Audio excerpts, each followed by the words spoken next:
చంద్రబాబు అనే వ్యక్తి మళ్ళీ గెలవకపోతే మన అన్నంలో మనమే మట్టి కొట్టుకున్నట్టే ఉంటుంది అంతే. ఎందుకంటే 24 గంటలు నేను రాజధానిలో తిరిగి టాటర్ దోల్తా ఉసుక దోల్తా ఉండేవాడిని. పనులన్నీ బ్రహ్మాండంగా జరుగుతున్నాయి, అందులో ఇబ్బంది లేదు. కాకపోతే ఏంటంటే మనం నరంలేని నెలక 46 అంకలుగా మాట్లాడతాం. ఒక ఇంట్లో 2 కొడుకులు ఉంటే ఆ కొడుకులు ఇద్దరికి ఒక కొడుకు అన్యాయం చేస్తాం, ఒక కొడుకు న్యాయం చేస్తాం. దాన్ని బట్టి రాష్ట్రం అభివృద్ధి అయ్యిద్ది. అయ్యేటప్పుడు ఏంటంటే కొన్ని ఒడిదుడుకులు ఉంటాయి. నీకు నష్టం జరగవచ్చు, నాకు లాభం జరగవచ్చు, ఇంకోటి సమన్యాయం జరగవచ్చు. అట్లా జరుగుతూ పోతానే ఉంటాయి. ఎవడు అన్యాయం ఎవడు కావాలని ఎవడు చేయడు. రాజకీయ నాయకులు స్వార్థం ఉంటే దాన్ని బట్టి చేసుకుంటుంటారు కొంతమంది, అవి జరుగుతుంటాయి. ఆ స్వార్థం గురించి రాజకీయంలో దిగినోడు ప్రతి ఒక్కరిది స్వార్థమే. ఇప్పుడు ఆడదాకా ఎందుకు నేనుండా ఉసుక తోలుతుంటా, నీకు 3500 తోలుతా, ఆయనకు 4000 తోలుతా, అది నా స్వార్థమేగా. ఇంకొక ఆయన వస్తాడు 3000కే తోలుతా, అదే ఒక స్వార్థం. ఉసుక తోలేవాడి కాడ ఎంత స్వార్థం అంటే రాజకీయ నాయకుడు గెలిచేది ఎందుకు? ఇప్పుడు ఒక్కొక్క ఎమ్మెల్యే గెలవడానికి 150 కోట్లు 100 కోట్లు ఖర్చు పెడుతున్నాడు. మళ్ళీ ఆ డబ్బంతా మళ్ళీ సంపాదించుకుంటాడు. ఎవరైనా సరే సంపాదించుకోవడానికే వస్తారు, అందులోకి పోగొట్టుకోవడానికి ఎవరు రారు. ఇప్పుడు నేను 10 లక్షలు పెట్టి ఆర్డర్ కొంటున్నా, దాని మీద ఒక 20 లక్షలు సంపాయాలైనా కొంటాను, కానీ పోగొట్టుకోవాలైనా కొన్నగా. అది ఎవరైనా వాళ్ళ స్వార్థం కొందే వస్తారు. కాకపోతే ఏంటంటే ఈ జనాన్ని బట్టి కొద్దిగా అటు ఇటుగా జరుగుతుంటుంది. నువ్వు న్యాయం చేయొచ్చు, నేను అన్యాయం చేయొచ్చు. ఇప్పుడు వరకు నాకు తెలిసినందుకు మన రాష్ట్రంలో ఉన్న ఆస్తులు మొత్తం ఈసీకి అప్పచెప్పిన మనిషి ఎవరు? అయిన మంత్రుల్లో, కేంద్ర మంత్రుల్లో 6660 కోట్లు ఏమని రూపాయితో సహా అప్పచెప్పిన మనిషి ఒక పెమ్మసాని చంద్రశేఖర్. అంతే కదా, ఆయన ఒక్కడే. అది మీకు కూడా తెలుసు. ఎవరైనా ఎత్తారా? ఎవరది? అది మనం నిజం మాట్లాడినప్పుడు ఒక్కొక్కళ్ళు కొంట అవుతుంటారు, ఒక్కొక్కళ్ళు మంచి అవుతుంటారు, ఒక్కొక్కళ్ళు చెడు అవుతుంటారు. దాన్ని బట్టి ఏంటంటే ఎవరిని తీసేయకూడదు. ఎవరి పని వాళ్ళే చేసుకుంటూ పోవాలి.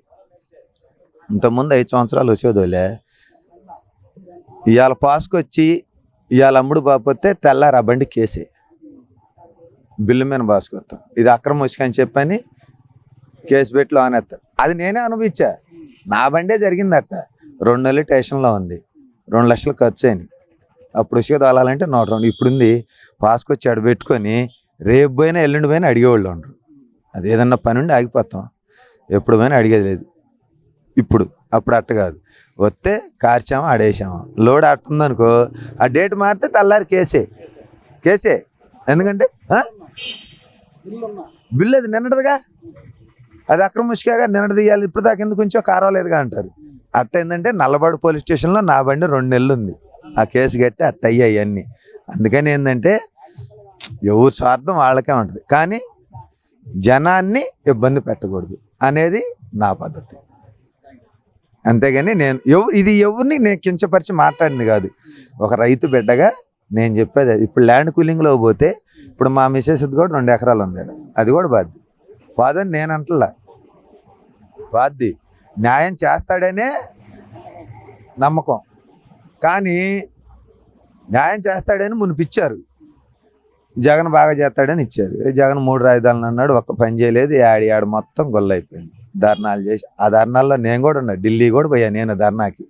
ఢిల్లీలో కూడా చేసి వచ్చాం, మేము అన్నీ చేసి వచ్చాం అంది. కానీ డబ్బులు ఇస్తే ఉపయోగంగా. ఇప్పుడు నువ్వు ఉండవన్నా, నీకు 100 రూపాయలు వరకు ఇస్తా, ఖర్చు పెట్టేస్తా. అదే 100 రూపాయలు నువ్వు కష్టపడి సంపాయి, ఆ 100 రూపాయలు ఒక్కసారి ఖర్చు పెట్టాలి అంటే మా 100 ఇంత కష్టపడితే వచ్చినాయి కదా మనకి, ఒక్కసారి ఖర్చు పెడితే ఉపయోగం ఏందని చెప్పని కొంచెం ఆలోచిస్తాం. పథకాలు ఇవ్వద్దని మనం అనం. పథకాలు నువ్వు ఇయ్యి, వరకు కూర్చున్న వాళ్ళకి పథకాలు ఏంటివేగా. ఇస్త్రీ పెట్టేవాడికి ఇచ్చావు, ఇస్త్రీ పెట్టేవాడు వరకు చేశాడు మనకి. ఒక చొక్కా చేస్తే 20 రూపాయలు తీసుకున్నాడు, ఒక ప్యాంటు చేస్తే చొక్కా ప్యాంటు చేస్తే 50 రూపాయలు తీసుకున్నాడు. సరే అరటికాయల వాళ్ళు అన్నావు, అరటికాయల వాళ్ళు ఏమన్నా వారికి ఇస్తారా? అరటికాయలు తెచ్చి ఎవరు? మంగళ షాప్ వాళ్ళు అన్నావు. సరే ఓకే, అంటే వాళ్ళని తప్పండి, అందులో కూడా లేనోళ్ళు ఉండరు, ఆటో వాళ్ళు. ఇప్పుడు ఒక ఆటో ఎక్కుతాం, ఏడెక్కి ఆడ దిగితే 10 రూపాయలు అంటాడు, నువ్వు 10,000 ఇచ్చావు, వారికి దింపుతాడా? కానీ వాళ్ళు బాగుపడ్డారని మనం ఇటు 10,000 ఇచ్చావు, అటు 30,000 కేసు రాశావు. జరిగింది అది, ఆటో వాళ్ళకి కూడా జరిగింది అది. ఎవరికి జరిగినా అది కూడా జరిగింది. అంటే పథకాలు ఇవ్వద్దని మనం ఇయ్యి, దానికి తగ్గోళ్ళకి పథకాలు ఇవ్వు. చైతం వాళ్ళందరికీ ఇచ్చి వాళ్ళని మనం సోమవారపోతులు చేయటమే కదా. ఇప్పుడు నేనున్నాను, టాటర్ కొన్నాను, నేను 10 లక్షలు పెట్టని టాటర్ డ్రైవర్ని పెట్టి నేను గాలి తిరిగాను అనుకో, ఎంత వస్తాయి? నేను సొంతంగా పోయి వస్తే 1500 వస్తాయి. అదే డ్రైవర్ని పెడితే 700 వస్తాయి. ఇంక ఉపయోగం ఏముంది? మళ్ళీ నేను ఇంటికాడ ఉన్నందుకు డ్రైవర్కి 700 ఇవ్వాలి, నాకు 700 ఖర్చు అవుతాయి. వచ్చిన 1500 అటు అయిపోయినాయి. మరి ఇంట్లో భార్య పిల్లలు ఏం తినాలా? ఓరికి వచ్చేది ఏదైనా సరే ఉప్పు గల్లైనా మనకొద్దు. ఒక్కోసారి తీసుకో, తప్పులేదు, కానీ దానికి తగ్గట్టు ఉండాలని నేను చెప్తా. అంతేగాని అది వేరే ఉద్దేశంగా. ఇప్పుడు ఇందాకన్నా ఒక మాట, ఒక్కొక్క ఎమ్మెల్యే గెలవడానికి 150 కోట్లు ఖర్చు. దేనికి అవుతున్నాయి? నువ్వు కొనుక్కోవటమేగా. ఇప్పుడు మనకు ఆ ఎమ్మెల్యే కరెక్ట్గా పనిచేస్తాడని ఉంటుందా? ఇప్పుడు మనం పోయి అడుగుతాం, మనం గట్టిగా నాకు ఎందుకు చేయమండి ఆ పని అన్నావు అనుకో, ఓటా అన్నా నాకన్నా ఓరకు వేసావయ్యా, నువ్వు 4 ఏళ్ళు 5 ఏళ్ళు తీసుకొని వేసావు అని అంటాడు.